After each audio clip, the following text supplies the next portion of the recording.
Hi, Alana. Thank you for being back on our show. It's such a great pleasure to have you here. You. It's so nice to be back with you again. Awesome. So, why don't you start by telling our listeners a little bit about yourself for those who haven't listened to the part one of this episode?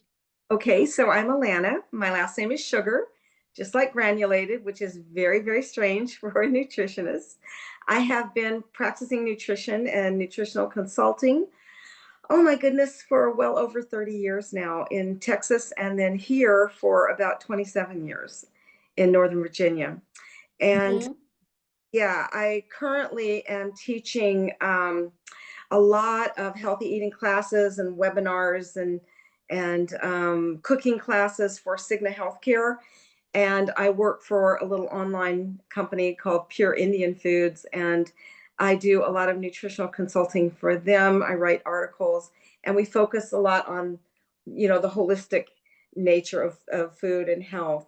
I have been teaching classes to corporations and businesses, federal government, local television stations, etc., for a very, very long time. And so I have counseled with a lot of people over the years, and I've really come to learn about the diversity of people and the diversity of what their needs are, right? So uh, Mm-hmm.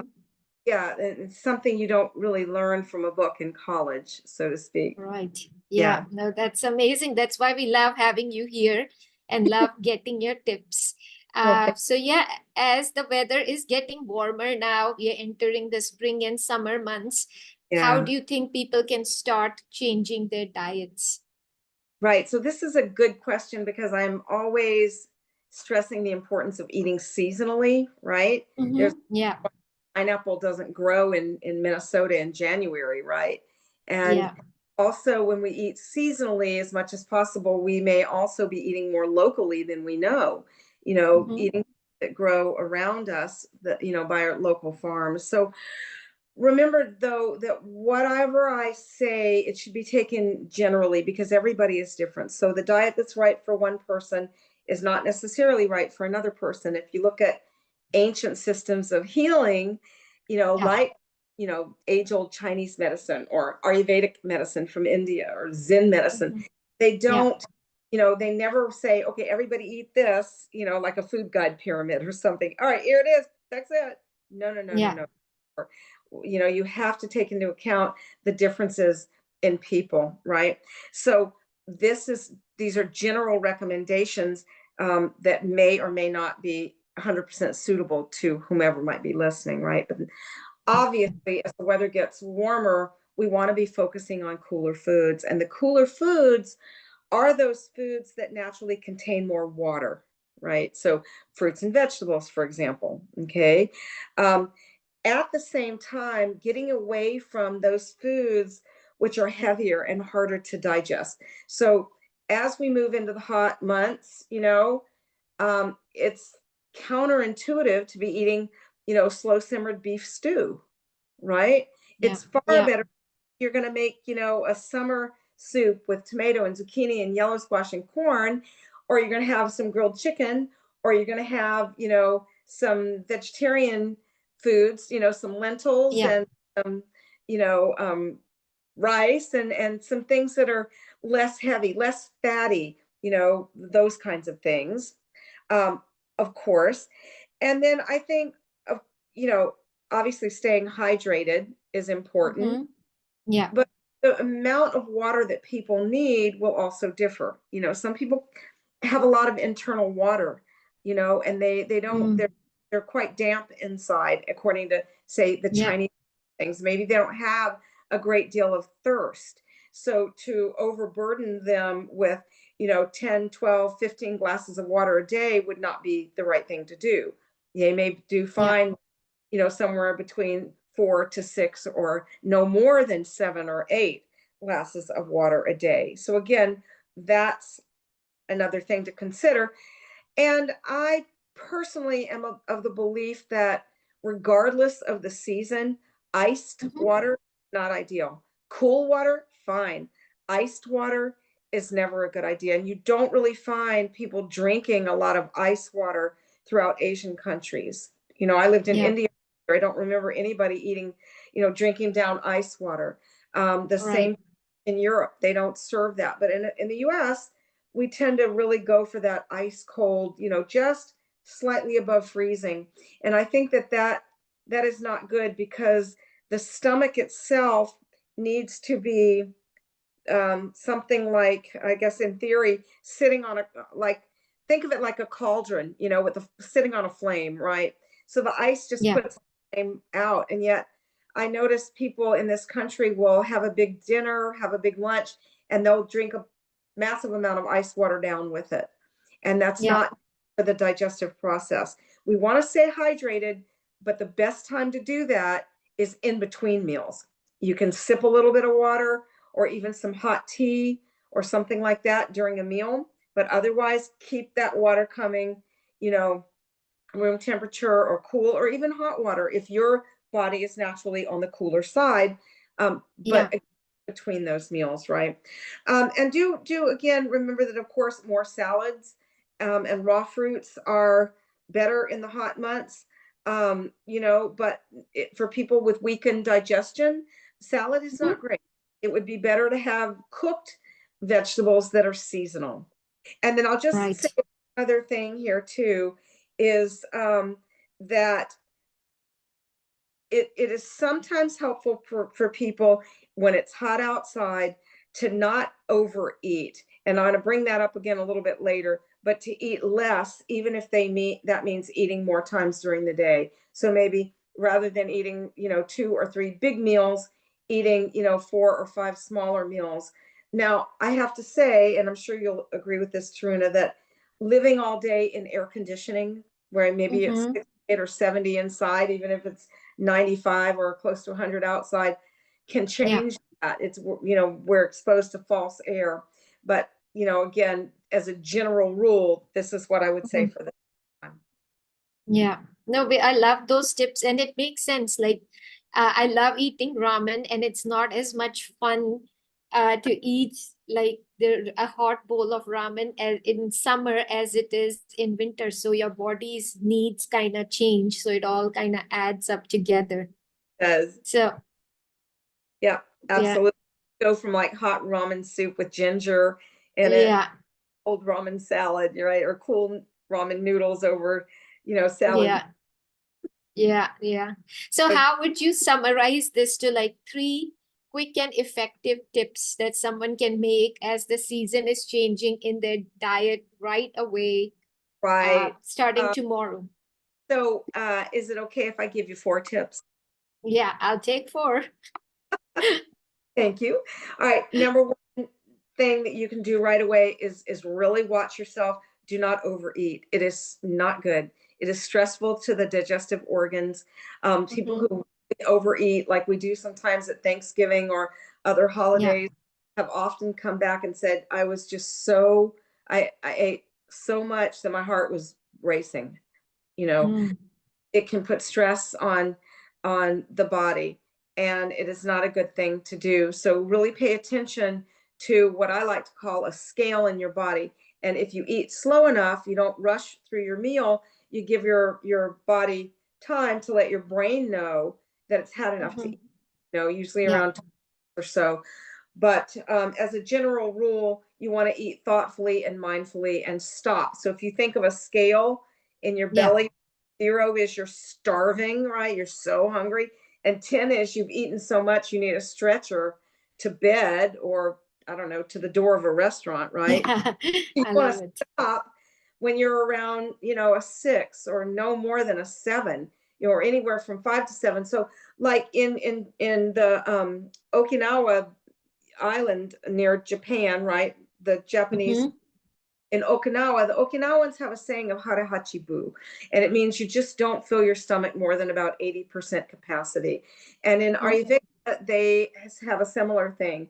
You don't need that much food. You eat, enough to fill yourself, but never to that point where you're feeling that full feeling, because you want to leave enough life room for a prana or life force, so to speak, to flow and help with that digestive process. So Yeah. really, you don't overeat. The second point here is to eat quality fats. Start right away. Throw away the vegetable oils, the fried foods, the damaged Mm. fats like soybean oil and all of these things, the nebulous vegetable oil with cottonseed. No, not good. You get your Mm. fat from good quality nuts, seeds, avocado, butter. Ghee is an excellent fat. Extra virgin olive oil is excellent. Mm. Those are the best sources of fats. And so, a little bit of like high oleic or high heat sunflower oil or some Mhm. toasted sesame oil to, give a nice Asian flair to a stir fry, for example, is totally fine. But a lot Mhm. of the processed seed oils, including corn oil, are really not good. They are inflammatory, you know, Mhm. so Yeah. they should be kept at a minimum or avoided. So be aware of things like margarine. It would be much better to take a stick of butter, leave it on the Mhm. counter, get soft, and add half a cup of extra virgin olive oil to it in a blender.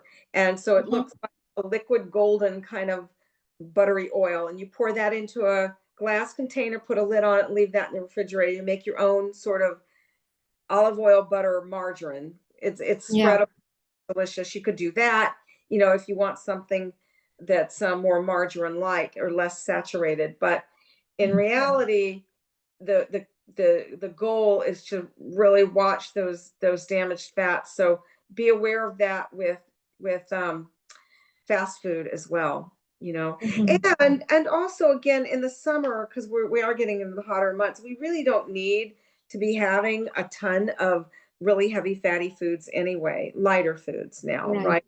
The third point here is to really cut out overly processed foods, and that, of course, is packaged processed foods that you see that have words or ingredients that are very difficult to pronounce. And this certainly includes processed meats, Mhm. bacon, Yeah. sausages, things like that, white flour products, sugary products. These are not beneficial at all for the bacteria that live in our large intestine primarily, or throughout our gut, but primarily in the large intestine and the colon, where we want to foster a really healthy, thriving ecosystem. And you do that Mhm. by generating more, or you eat a lot of different plant foods. Maybe 30 is a good number. That seems to be the Yeah. number choice here among professionals. um, Yeah. Foster that, yeah. So you get enough fiber in your diet. That's the fourth Mhm. point. You do that Yeah. with foods. So the fiber is beneficial and it helps the gut to flourish. I'm not talking Mhm. about sprinkling bran on white flour foods or cereals like puffed rice. I'm talking about cooking or making your own muffins with blueberries and stone ground whole wheat flour, or Mhm. sprout whole wheat flour or spelt or kamut or buckwheat flour or any of these whole grains, that could be even in combination with like ground almond meal, ground almond flour, right? Um, Yeah. that would make really delicious but highly nutritious and fiber filled Mhm. um, muffins, right? So just doing things like that. And I always tend to think about Thomas Jefferson when I talk about the need for enough plant foods and a variety of plant foods. In Monticello, a couple hours from where I live, he had the most amazing gardens. And I mean, he used to say that the idea behind a healthy diet is to eat mostly plants and to use meats, but to use them as condiments, so Mhm. smaller amounts. And similar to what Michael Pollan, the famous author from the New York Times, used to say, which is, Yeah. yeah, you eat real food, mostly plants, and not too much. So again, mostly, but some people will need more warming food and meats than others, right? But as a Mhm. general rule, that's what you want to do. So those are my 4 points.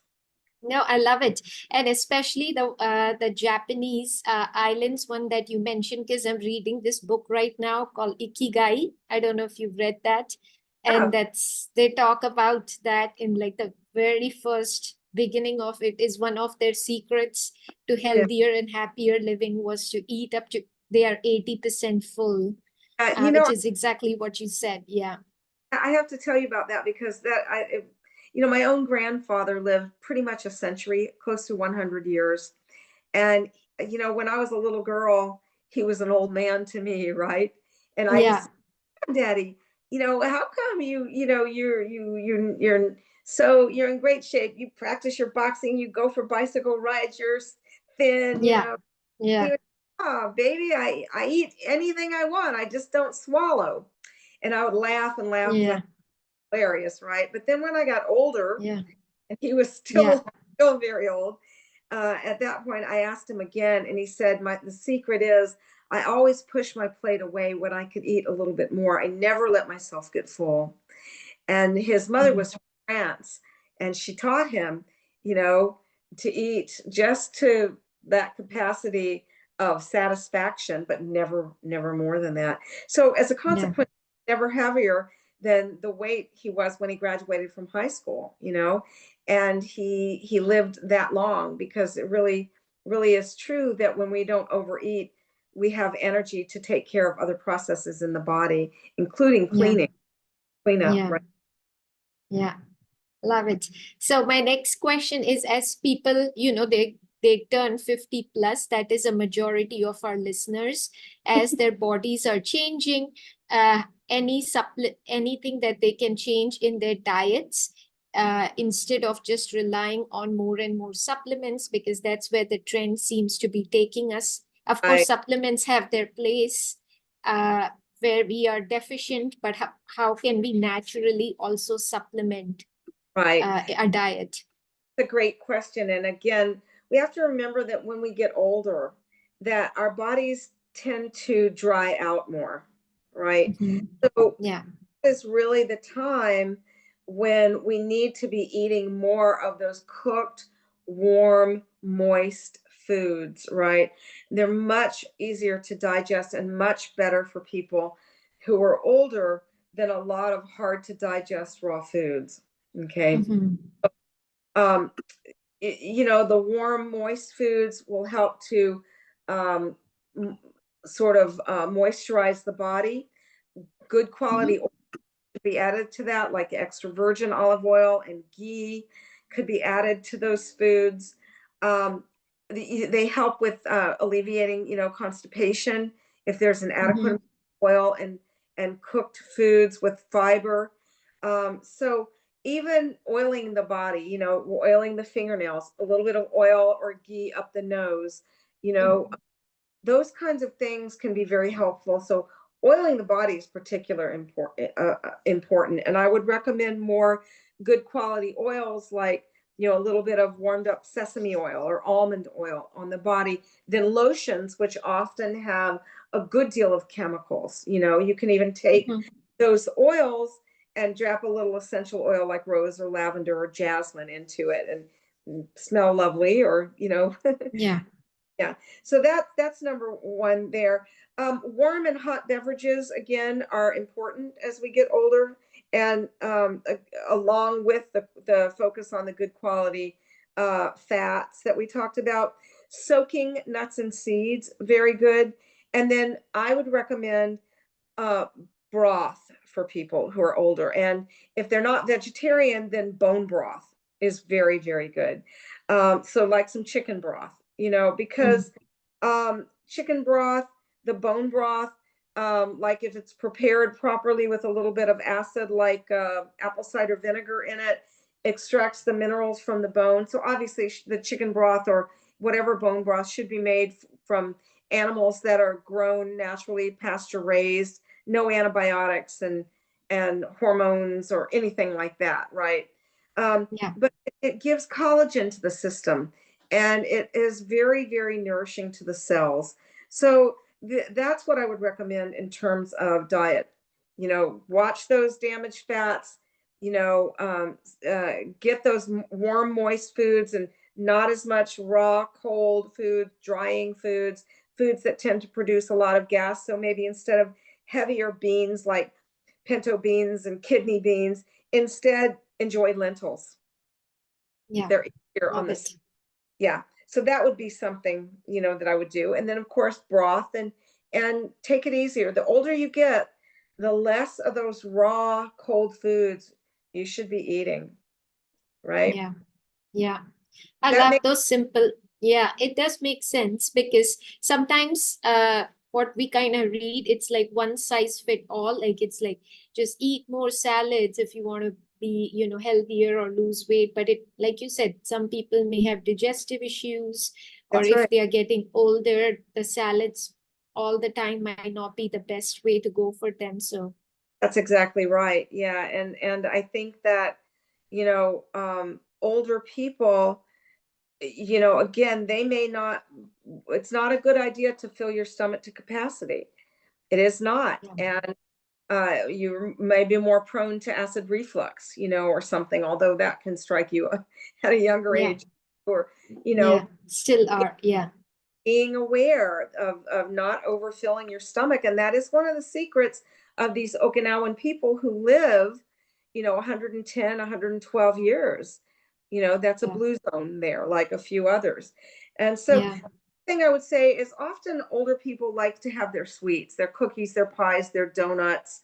These are inflammatory.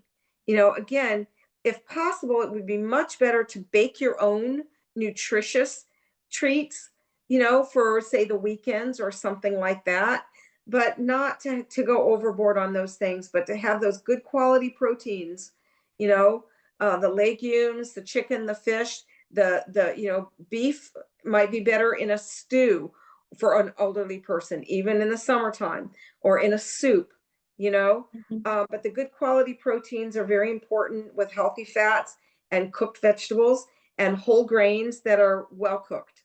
yeah. Rice, even white rice like basmati rice, perfectly fine when you get older. Mhm. Sweet potatoes are great. Potatoes are wonderful too. Yeah. Good. Awesome. Yeah. Anything you would like to add for our listeners to kind of conclude the episode with all these amazing tips? Thank you. Yeah, I mean, again, I just want to bring home the point that it's important for us to practice mindful eating and even, to savor the deliciousness of our food. And when we go out to eat, to do our best to seek those restaurants that can accommodate us, with our own consciousness about food. So those restaurants where we know we can get good food, they're using quality ingredients. And you can always go online to check out what their policies are, or in the case of fast food, even, what their nutrition facts are, or call the restaurant, um, Yeah. be aware for everybody, regardless of age, be aware of that little voice inside of us. If we have a goal that we want to achieve with our diet, and we're about to eat something and that little voice inside says, should we doing that? Then Yeah. pay to it, and if you decide to go ahead and eat it anyway, that's okay, but you've got to take responsibility for it. It didn't happen to you, right? Yeah. You made that choice, You right? chose it. Yeah. I Fine. love And if it. you chose it, be at peace with it, because you can also say, you know what, I think I'll hold off on that and maybe do that another time when I feel like, okay, I can do that right now. Yeah. Yeah. Um, as much as possible, do your best to cultivate a love rather than a love-hate relationship with food. Learn to love food, learn to love good food. Your taste buds are highly adaptable. They will adjust, as will your body, to whatever you give it. After a while, it will begin to crave more of that, whether it's, broccoli with lemon and butter, or whether it's, quite frankly, cocaine. Give it Something. Yeah. more, you Yeah. know? And so give it and give it some time, but give it those good foods. And then the other thing I would do is say, take note of the beauty of food. When you're in your grocery store, or if you're at a farmer's market, just look around at the magnificent abundance of food and the beautiful colors, and know that our body loves to eat and digest those beautiful colors of food. And rather than, other than maybe beets, where, we can eat beets and then go to the bathroom and, oh my gosh, we like, why is my urine red? Yeah. The body, through its own processes, will it will inherently absorb the colors of blueberries and red peppers and, dark Yeah. leafy and things like that. And even, it loves these things, and they get mixed with bile and all kinds of stuff in the intestines. But ultimately, those colors let us know that those foods contain these plant properties or compounds that are very beneficial for us and protective for our immune system, and good food for our the bacteria that live in our gut, for these trillions of wonderful little organisms. Yeah, so also the colorful fruits and vegetables, I would say broaden your horizon by Mhm. choosing one new food each week. Maybe you've never had celeriac, or you've never tried burdock root that you saw at the health food store, or maybe you like green peppers, but you've never had an orange bell pepper. So just Yeah. try something new every week if you can, and that would include even maybe a new whole grain. Maybe you're familiar with brown rice, but you've never had quinoa, or you've never had barley, or you've had Yeah. instant oatmeal, but you've never had steel cut oats that you cook in your crock pot overnight. So just broaden your horizons like that. Yeah. No, I love it. That's a lot of good, great tips. Thank you so much for taking the time to be on our show. It's always a pleasure to have you. Thank you. It's a pleasure to be with you. Yeah.